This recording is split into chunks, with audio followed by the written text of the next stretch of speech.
एक समय की बात है, गांव में एक गरीब परिवार रहता था। परिवार में माता पिता और उनके 2 बच्चे रहते थे, एक बेटा और एक बेटी।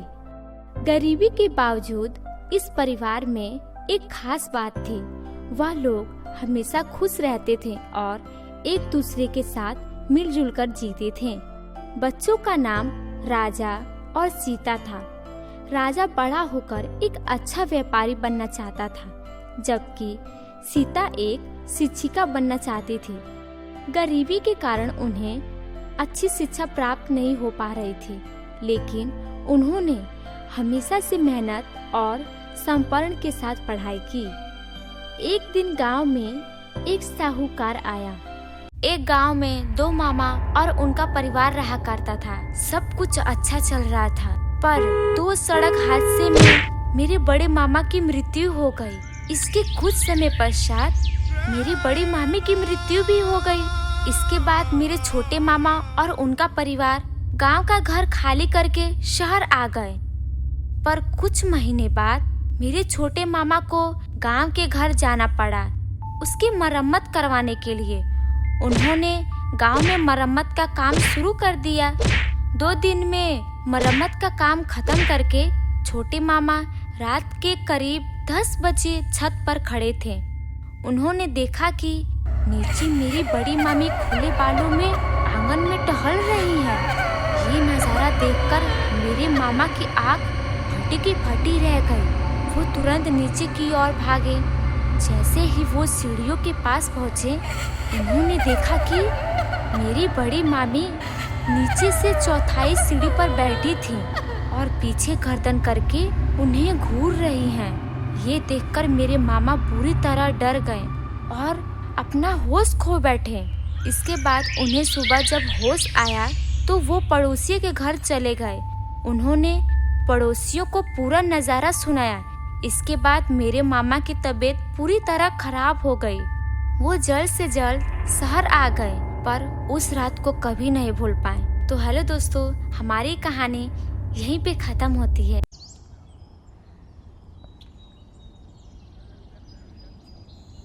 शहर में एक आदमी रहता था। उसकी एक इकलौती बेटी थी जो बहुत संस्कारी और सुशील थी। एक दिन पिताजी बोले, बेटी, भगवान ने हमें सब कुछ दिया है। मैं आपसे कुछ कहना चाहता हूँ। बेटी बोली, जी पिताजी बोलिए, आप क्या कहना चाहते हैं? पिताजी बोलते हैं, बेटा, मैं तुम्हारी शादी कराना चाहता हूँ और न जाने मैं कब रहूँ या ना रहूँ, इसीलिए एक सुंदर सा रिश्ता ढूंढा हूँ। बेटी बोली, जैसी आपकी इच्छा, लेकिन हमारे जाने के बाद आप अच्छे से रहिएगा। फिर वह उसकी शादी करा देता है। जब वह अपने ससुराल जाती है, शहर के मॉडर्न कपड़े पहनकर अपनी सास के पास जाती है और उसका पैर छूती है। हे राम, ये आधे अधूरे कपड़े पहनकर तुम मेरे सामने आशीर्वाद लेने के लिए आई हो? अरे गांव में मेरा बहुत नाम है, तुम्हारे वजह से मेरा नाम खराब हो जाएगा। बहू बोली, माँ जी, छोटे कपड़े से कोई बेशर्म नहीं होता। संस्कार तो इंसान के व्यवहार में होता है। सास बोली, अच्छा, जुबान तो तुम्हारा बहुत अच्छा ही चलता है। अरे हमारे यहाँ शादी के बाद बहुएं साड़ी पहनकर रसोई में खाना बनाती हैं, और तुम क्या पहनकर आ गई? बहू बोली, माँ जी, मैं अपने तरफ से पूरी कोशिश करूँगी कि मैं आपका दिल जीत पाऊँ। आप टेंशन मत लीजिए, आपको टेंशन लेने की कोई जरूरत नहीं है। मेरे रहते हुए आपके नाम को कोई बदनाम नहीं करेगा, भले ही मैं शहर की हूँ। सास बोली, फिलहाल के लिए मेरे आँखों से ओझल हो जाओ, मैं तुमको इस कपड़े में देख नहीं पा रही हूँ। वह अपने कमरे में चली जाती है। कुछ दिनों बाद एक दिन कमला अपनी बहू से कहती है कि कल घर में गणेश जी की पूजा है, आसपास के बहुत से लोग आएंगे, तो तुम शिकायत का मौका मुझे बिल्कुल भी मत देना। और हाँ, गांव के लोगों को दिखा देना कि मेरी बहू शहर की होने के बाद भी बहुत ज्यादा संस्कारी है, और अपना ऐसा पहनावा पहनकर मत आ जाना ऐसे ही अगले दिन पूजा का सारा काम कर लेती है। ये सब देखकर कमला देवी को बहुत अच्छा लगता है। सभी लोग पूजा में आ जाते हैं। वह एक अच्छी सी साड़ी पहनकर वहाँ आ जाती है। उसकी खूबसूरती और उसका पहनावा देखकर सभी लोग कमला देवी की बहुत तारीफ करते हैं और पूजा में गणेश भगवान का आरती भी गाती है। यह देखकर सास बहुत हैरान हो जाती है। कुछ लोग कमला देवी से कहते हैं कि अरे वाह, इतनी खूबसूरत और संस्कारी बहू कहाँ से लेकर आ गई? हमारे गांव में तो कोई ऐसी लड़की है ही नहीं, तुम्हें कहाँ से मिल गई? सास बोली, मेरी बहू शहर की है। हाय दैया, मैं तो सुनी हूँ शहर की लड़कियाँ बड़ी बेशर्म होती हैं। तुम्हारी बहू तो बहुत ही ज्यादा संस्कारी है। तुम्हारी तो किस्मत अच्छी निकली, वरना शहर की लड़कियाँ तो अपनी सास को अपने इशारों पे नचाती हैं। सास बोली, अरे नहीं नहीं बहन, पहले मैं भी ऐसा सोचती थी, लेकिन मेरी बहू ने मेरी सोच को बदल डाला और अपने संस्कारों से मेरा दिल जीत लिया। कमला को अपनी गलती का एहसास हो जाता है और सबके जाने के बाद अपनी बहू को बुलाती है और अपनी पुश्तैनी हार दे देती है। देते हुए कहती है कि ले बहू, ये तेरे लिए सोने का हार। आज मैं बहुत खुश हूँ। तुमने तो मेरा सोच ही बदल डाला। सच में मुझे एहसास हुआ कि ऐसे कपड़े पहनने से इंसान के संस्कार नहीं दिखते। एक गांव में एक बूढ़ी दादी रहती थी। उनकी 2 पोतियां थीं। दादी माँ ने अपने दोनों पोतियों को पाल पोस के बड़ा किया था। दादी माँ दूसरों के घरों में काम किया करती और उन्हीं पैसों से अपनी दोनों पोतियों का पालन पोषण करती। उसकी दोनों पोतियां बहुत होनहार थीं और इसका फायदा दादी माँ उठाना चाहती थी। एक दिन सुबह दादी माँ अपने दोनों पोतियों से कहती हैं कि अरे मेरी प्यारी पोतियों, उठ जाओ, सुबह हो गई है। एक पोती बोलती है कि दादी सोने दीजिए ना। दादी बोलती हैं, बेटा उठ जाओ, आज आप लोग को काम ढूंढने जाना था ना। पोती बोलती है, नहीं नहीं दादी जी, आज मन नहीं कर रहा, कल चले जाएंगे, आज बस सोने दीजिए ना।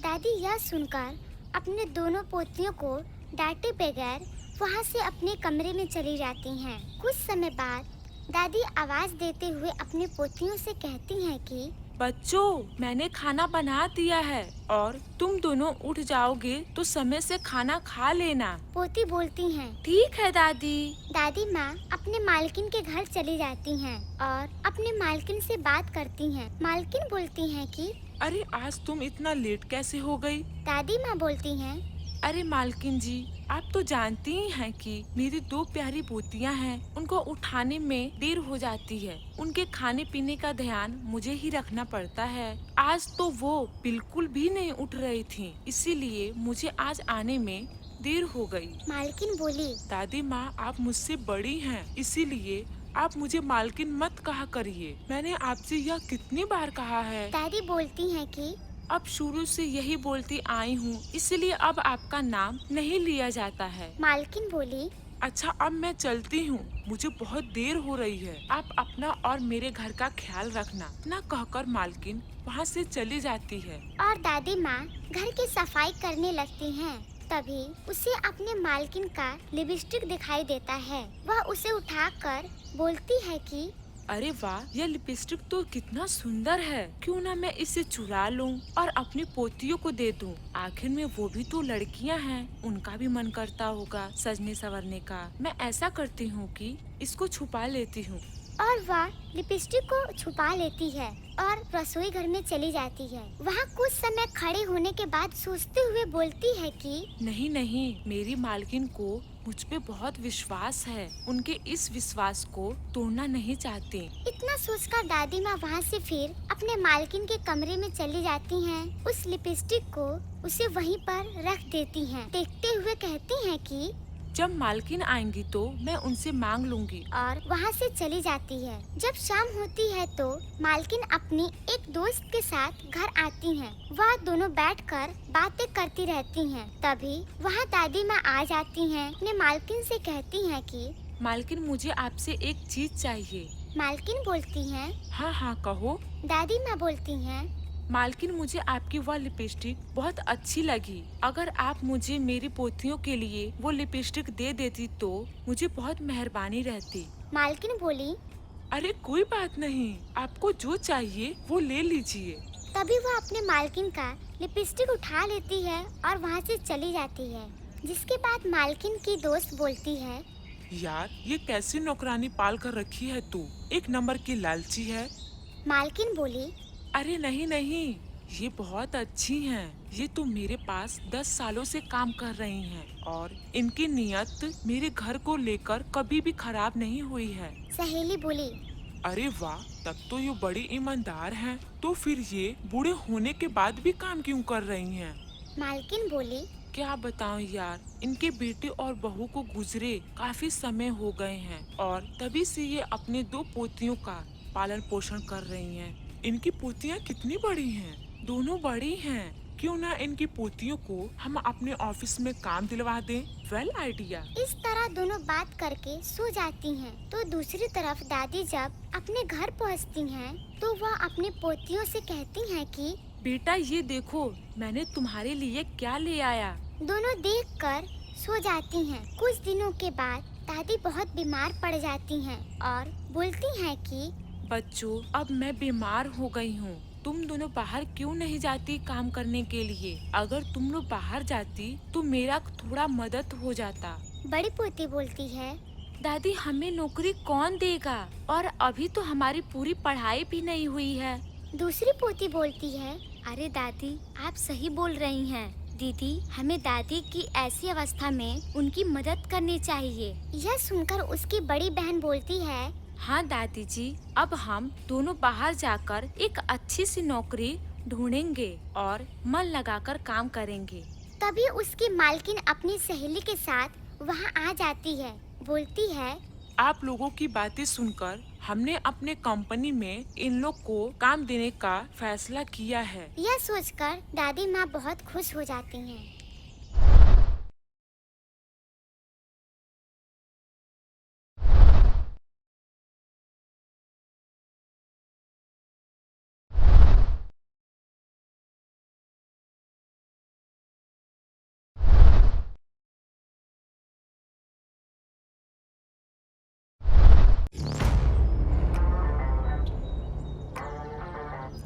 एक समय की बात है, मदनपुर गांव में एक किसान रहता था। वह अपनी जिंदगी बिताने के लिए खेतों में काम किया करता था।